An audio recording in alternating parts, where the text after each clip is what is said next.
Bienvenidos de vuelta a 7x7. Bueno, hoy no estoy haciendo una entrevista, Pedro Castillo no quiere dármela y Keiko Fujimori tampoco. Que los dos están molestos conmigo, no confían en mí. Así que estamos analizando las candidaturas de Castillo y Fujimori, ¿no? Para que usted luego tome la mejor decisión, la decisión que más le conviene, ¿no? Nadie es tonto. Cada uno sabe cómo votar, por quién votar, cuáles son los intereses que desea proteger, cuáles son sus sueños, sus expectativas. De manera que en esto yo solo me voy a limitar a informar, ¿no? Voy a tratar de evitar la tentación de adherirme a alguien, de pedir el voto por alguien o de tratar de demoler a alguien. Todo esto lo he hecho ya antes y ahora prefiero ser un periodista independiente que está en la oposición al poder, al gobierno de turno. Bueno, dicho eso, como ustedes saben, el gran cliente, el gran auspiciador de este programa es el grupo Heineken, ¿no? Que ha llegado al Perú. Y yo me identifico mucho con la cerveza que voy a recomendar hoy, que se llama Amstel, porque yo soy un defensor, como ustedes saben, de las libertades, de los valores, de la igualdad, ¿no? Y esta cerveza viene de Ámsterdam, Holanda, Países Bajos. Y esa es una ciudad que representa exactamente eso, ¿no es cierto? La modernidad, las libertades personales, las libertades para gobernar tu cuerpo, para decidir qué comes, qué bebes, con qué te intoxicas, con qué otros cuerpos te entreveras, cuándo si acaso quieres ser mamá, cuándo si acaso quieres dejar de respirar, ¿eh? Entonces, esta cerveza Amstel representa todo aquello, las libertades, la igualdad, ¿ah? Los valores. Y por eso a la gente de mente abierta, sí, exacto. Por eso yo recomiendo Amstel. Bienvenida Amstel al Perú. 100% pura malta, 100% puro Ámsterdam. Hay que ir a Ámsterdam, por cierto. Yo fui y quedé maravillado. Vamos entonces a lo nuestro. Pedro Castillo, maestro de escuela, líder sindical, fue 12 años miembro del partido del expresidente Alejandro Toledo, ¿eh? Fue candidato a una alcaldía por el partido de Toledo. O sea que tampoco es políticamente virgen, ¿no? No. Ha sido 12 años militante del partido de Toledo. Eran otros tiempos, claro. Quizá él podría decir, yo no sabía que Toledo era un canalla, un rufián, un ladrón. Bueno, alguna gente dice, yo no sabía. Yo sí lo sospeché, ¿eh? Yo sí. Por eso me opuse a Toledo en 2001, hace 20 años, y pedí el voto en blanco en segunda vuelta. Bueno, dicho eso, y recordando también que personas muy bien informadas, como el exministro del Interior Carlos Basombrío y otras, han recordado que Pedro Castillo llegó a ser líder sindical de los maestros de la educación pública peruana con el apoyo absolutamente clave, crucial, del brazo político de Sendero Luminoso, que es Movadef, ¿no? Debido a lo cual, muchos candidatos de su partido Perú Libre que han entrado al Congreso tienen vínculos con el brazo político de Sendero Luminoso, Movadef. Bueno, este es otro antecedente que hay que tener en cuenta. Su filiación o sociedad política con Toledo y sus cercanías o sus coqueteos con los terroristas de Movadef. Dicho todo eso, el señor Castillo no disimula, no encubre en su plan de gobierno que desea estatizar casi todo. Yacimientos mineros, yacimientos gasíferos, yacimientos petroleros, centrales hidroeléctricas, puertos, aeropuertos, carreteras, pensiones privadas, industria farmacéutica, grifos, industria láctea, medios de comunicación. A eso voy a llegar luego, ¿eh? Entonces, en esta entrevista, por ejemplo, el señor Castillo anuncia sus planes de estatizarlo todo. ¿Esto es bueno? No, no es bueno, es malísimo. ¿Por qué es malísimo? Porque el empresario siempre, el Estado, perdón, siempre que se mete empresario, siempre fracasa. El Estado es un pésimo empresario. El Estado no tiene que meterse a empresario. Vamos a ver. Del año 90 a ahora, 2021, han pasado 31 años. En esos 31 años, el Perú ha reducido los índices de pobreza absoluta de casi 60% a 28%. De manera que es una completa inexactitud decir que hay más pobres en el Perú ahora que hace 30 años. No, hay menos pobres. La pobreza se ha reducido a más de la mitad. Es decir, que el modelo económico, con sus fallas, con sus defectos, mal que mal ha funcionado en el Perú. Y hay una clase media que ha progresado. Esa clase media votará por el señor Castillo. Está por verse. Y yo intuyo que no, porque esa clase media sabe que mal le ha ido bien y tienen ahora un carrito, tienen una casa propia, el muchacho va a la universidad, han experimentado el progreso, ¿no? Bueno, en otra entrevista con Maritere Bracci y con Pedro Tenorio, el señor Pedro Castillo anuncia una segunda reforma agraria. Esto, por supuesto, a mí me provoca escalofríos. La primera reforma agraria se hizo en el Perú a finales de los 60. La llevó a cabo un dictador militar de izquierdas nacionalistas, Velasco. Consistió en un robo gigantesco a quienes eran propietarios de tierras. Ellos fueron esquilmados, ellos fueron saqueados, no se respetó la propiedad privada y el daño que se hizo a la agricultura en el Perú, cualquier gobierno que irrespeta la propiedad privada está condenando a esa sociedad a la pobreza. Y eso va a ocurrir en el Perú si eligen presidente a Castillo, que en una entrevista con Lúcar anuncia que indultaría a Antauro Humala. Esto es grave, claro, porque Antauro Humala ha sido un conspirador contra la democracia, un golpista probado, y por culpa del señor Antauro Humala, 4 policías murieron siendo Toledo presidente del Perú. El caso de Antauro Humala, creo que bajo las facultades presidenciales daríamos el indulto por exceso de carcelería. Bueno, y cuando Lúcar le pregunta si Venezuela es un país democrático, es decir, a estas alturas del partido, ¿no? 22 años después de instaurada la dictadura chavista, neocomunista en Venezuela, comenzó el año 99, estamos a 2021, ¿no? Es decir, han pasado 22 años, ¿no?, de dictadura chavista en Venezuela. No puede haber un demócrata sincero en el mundo que diga que Venezuela es una democracia, ¿no? Cualquiera que diga semejante falsedad no entiende lo que es una democracia. Pero en este momento ya no hay un Congreso de la oposición. Y no lo tengo que decir yo, porque ustedes ya lo saben, ¿no es cierto? En Venezuela ninguno de los poderes públicos tiene independencia, ninguno. El Ejecutivo, el Legislativo, el Judicial, la prensa, todo está absolutamente dominado, manipulado, prostituido por la dictadura, ¿no? Luego, cuando el señor Pedro Castillo dice que si él llega a ser presidente no habrá más pobres en el Perú porque el Perú es un país rico, quizás es una buena frase de campaña, pero en todas las sociedades más ricas, más prósperas y más libres del mundo, hay pobres. Si uno va a Alemania, quizá el país más rico de Europa, hay pobres, hay mendigos, hay gente pidiendo limosna. Uno va a Suiza, va a Ginebra, o va a Zúrich, bueno, hay pobres. Si uno va a Japón o si uno va a Canadá, hay pobres. Una sociedad libre, una economía libre, tienen que ofrecer igualdad de oportunidades a los pobres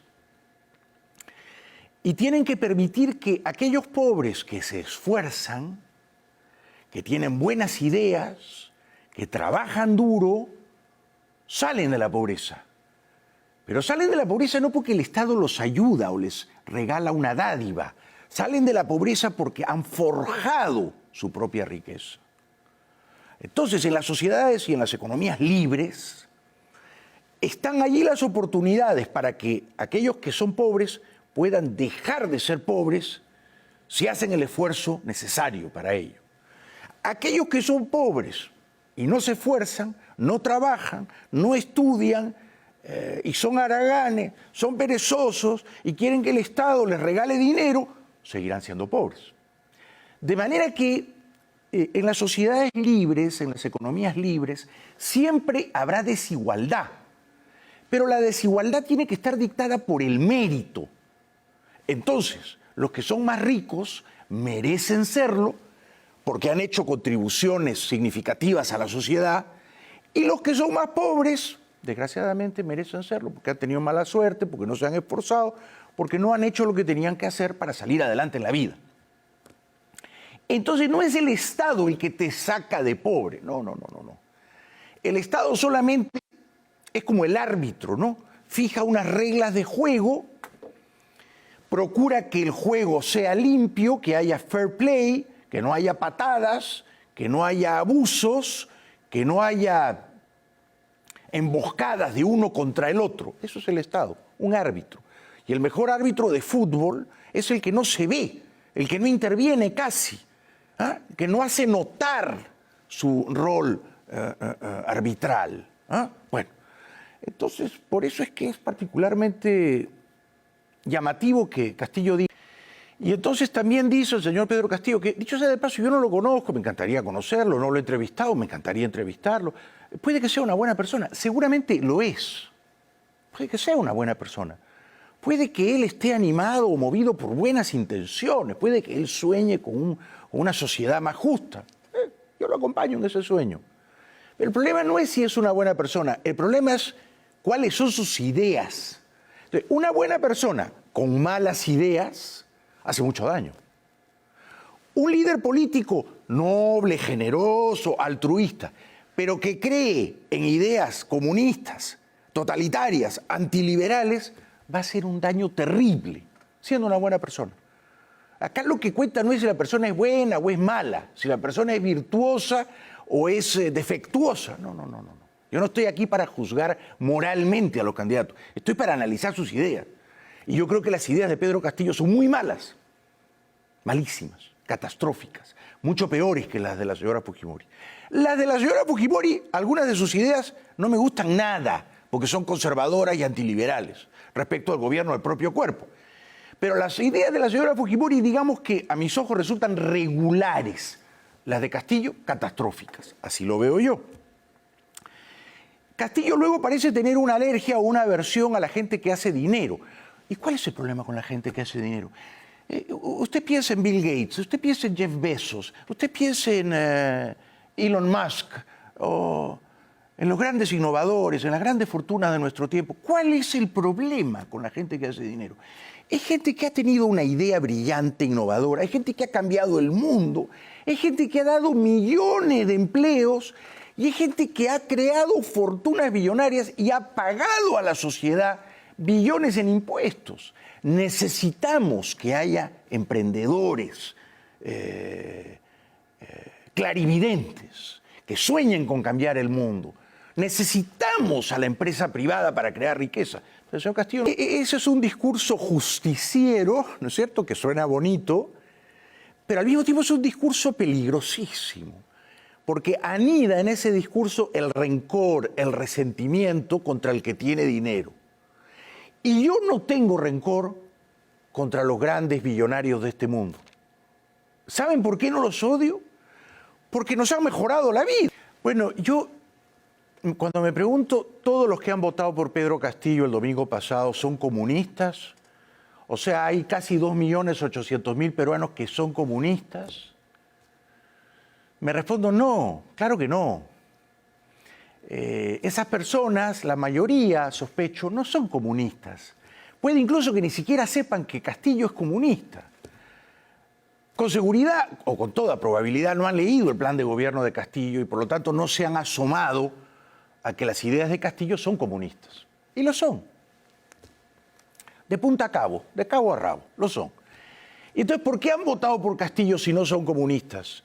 Y si no saben que él es comunista o que implantaría una dictadura chavista, neocomunista en el Perú. Bueno, quizá porque esas personas se dejan llevar por una moda, por un rumor, por un capricho, por una veleidad. Marca el lápiz, mira Castillo, el del sombrero de ala ancha, se parece a nosotros, habla como nosotros, me identifico con él, es uno de los nuestros. La política es eso, la política es un juego de percepciones. Y a veces las percepciones prevalecen o predominan sobre los hechos. El hecho es que Pedro Castillo es comunista, pero la percepción es que Pedro Castillo es un líder popular que insurge desde las entrañas del pueblo mismo y que promete o postula la justicia social, el paraíso igualitario. Quitarles a los ricos que tienen demasiado para darles a los pobres que no tienen nada. Y entonces un pobre que no tiene nada en el Perú, y yo no he sido nunca un pobre que no ha tenido nada en el Perú, por lo tanto, yo no conozco ese punto de vista, dirá, yo voto por Castillo porque quiero un cambio radical. Y hay que respetarlo. No se trata de decir que esa persona es tonta, mal informada o descerebrada. No, no, no. Hay que respetarlo. Cada uno vota según la información que posee, según los intereses que quiere defender y, de nuevo, según los sueños o las expectativas que tiene de cara al futuro, ¿no? Mi gran temor es que la mayoría de los 2 millones, casi 800.000 peruanos que han votado por Castillo el pasado domingo, no saben que si Castillo llega al poder será otra Venezuela. Ese es mi gran temor. Sueñan con que Castillo les va a mejorar la vida y yo sospecho que es al revés. Que si Castillo llega al poder, será como en Cuba el año 59, será como en Venezuela el año 98 del siglo pasado. Es decir, se acabarán las libertades políticas, económicas, y habrá un gobierno chavista, comunista, que capturará todos los poderes, todas las instituciones y se quedará allí todo el tiempo que sea posible. Entonces mi deber es informar a los peruanos de ese peligro. Después voy a hablar de los peligros de Keiko Fujimori, que en mi opinión son mucho menores que los de Castillo, ¿no? Castillo tiene ideas catastróficas, Keiko Fujimori tiene ideas regulares, podrían ser mejores, regulares. Bueno, las de Hernando de Soto a mí me parecían mejores, ¿no?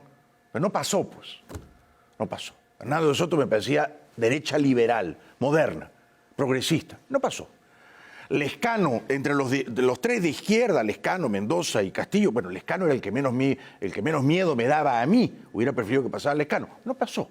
Ahora es Castillo, extrema izquierda, Keiko, derecha conservadora. Este es Castillo recientemente en CNN diciendo que todo lo que está en el subsuelo de Perú pertenece al Estado. Una idea harto discutible, ¿no? Harto discutible. Yo prefiero creer, como decía Hernando de Soto, que si tú eres dueño de 100 hectáreas, compras un campo, quieres dedicarlo al cultivo de paltas, o quieres dedicarlo al cultivo de uvas o de arándanos para la exportación, y luego resulta que abajo del campo que tú compraste hay petróleo o hay gas. ¿De quién es esa riqueza? Yo digo que es tuya, es tu propiedad privada. Tú pusiste tu dinero ahí, tuviste suerte, claro, ¿no? Encontraron petróleo abajo. Pero es justo que el Estado te diga, no, tú eres dueño de lo de arribita nomás. Lo de abajo es mío. No, el Estado se mete empresario, mata a la vaca o mata a la gallina de los huevos de oro. Ejemplo, PDVSA en Venezuela. Es mejor que vengan compañías extranjeras que saben hacerlo bien y que ellas saquen el gas, que saquen el petróleo, que saquen los minerales, que entre ellas compitan, que ellas se encarguen de vender esa riqueza al mundo, a los precios competitivos que dicta el mercado global, y que esas empresas, sí, por supuesto, respeten la ecología y el medio ambiente. ¿Cómo no? Ahí está el Estado como árbitro para fijar ciertos límites éticos. Y que esas empresas luego, cuanto más cobre sacan, cuanto más oro sacan, cuanto más plata sacan, más contribuyen en impuestos al Estado peruano. Y con esos impuestos, creada primero la riqueza, luego se redistribuye, ¿no? Entonces, con esos impuestos el Estado peruano construye más colegios o más hospitales, o le paga mejor a la policía. Pero primero hay que crear la riqueza. No se puede redistribuir o repartir lo que no existe. Y entonces cuando se acaba la riqueza ya no se puede repartir nada, ¿no? La riqueza la tienen que crear los privados, los empresarios. Y eso está demostrado hasta la saciedad, ¿no? Por eso ahora Colombia produce más petróleo que Venezuela. Imagínense eso.